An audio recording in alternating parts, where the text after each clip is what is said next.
Nah, analisa standar belanja berikutnya atau ASB berikutnya adalah penilaian kewajaran biaya. Nah, ini juga penting karena kita sering dengar adanya markup dalam penganggaran. Nah, kalau kita sudah menggunakan konsep penilaian kewajaran biaya, harusnya markup itu tidak muncul gitu.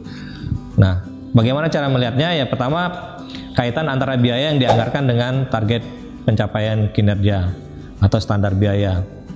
Ini penting kenapa? Target kita misalnya 10, dan 10 itu hanya membutuhkan 100 juta biaya, tapi kita menganggarkan 150, itu kan berarti kita menganggarkan melebihi dari kewajaran biaya.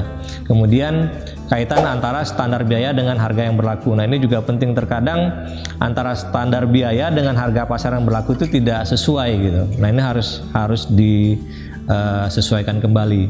Terkadang harga terjadi perubahan harga di pasaran, sementara standar harga belum direvisi. Nah, itu harus dilakukan revisi terhadap standar biayanya. Setiap instansi itu punya standar biaya. Kalau pemerintah pusat itu ada namanya SBK dan SBM, standar biaya masukan, standar biaya keluaran. Nah, kalau di daerah itu ada yang namanya standar harga daerah. Nah, jadi harus disesuaikan dengan, kalau madrasah adalah instansi pemerintah pusat, berarti harus menyesuaikan dengan standar biaya yang dikeluarkan oleh Menteri Keuangan. Nah, kemudian kaitan antara biaya yang dianggarkan, target pencapaian kinerja dengan sumber dana. Ini juga penting karena masing-masing sumber dana itu punya aturan tersendiri dalam menggunakan biayanya gitu. Contohnya dana BOS. Dana BOS itu kan ada 14 komponen biaya yang bisa digunakan. Di luar 14 komponen itu tidak bisa digunakan. Walaupun kita masih punya sisa dana BOS, itu tidak bisa digunakan di luar 14 komponen itu. Nah, sumber dana lain juga sama seperti itu. Bisa sumber dana hibah itu digunakan untuk kegiatan tertentu, tidak bisa digunakan untuk kegiatan lain gitu. Nah, kalau ada lebih misal dana BOS, itu kan harus dikembalikan lagi ke rekening kas negaranya. Nah, ini 3 hal yang harus penting diperhatikan dalam penilaian kewajaran biaya. Nah, kalau skema kewajaran harga ini seperti ini. Program, kegiatan, kemudian ada target kinerja. Nah, kegiatan itu di breakdown anggarannya berapa. Nah, anggaran itu disusun berdasarkan standar harga. Nah, kalau dia daerah berarti standar harga daerah, tapi kalau madrasah sebagai institusi pemerintah pusat itu menggunakan standar harga dari Menteri Keuangan. Nah, standar harga daerah ini atau standar harga ini mengacu ke harga pasar.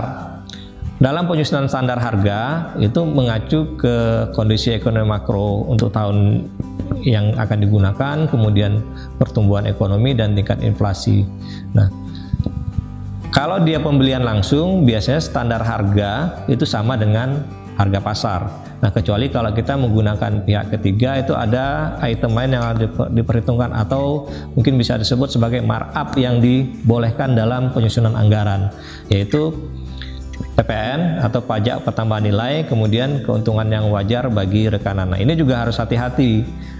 PPN kita harus perhatikan ketentuan tentang PPN-nya. Apakah kita bertransaksi dengan PKP, pengusaha kena pajak atau bukan? Itu kan nanti menentukan dia kena PPN atau tidak. Kemudian juga untuk pembelian tertentu, misalnya pembelian buku mata pelajaran, itu kan juga ada ketentuan tidak dikenakan pajak. Dan keuntungan yang wajarnya juga persentasenya harus diperhitungkan, berapa persen keuntungan yang dianggap keuntungan yang wajar bagi rekanan.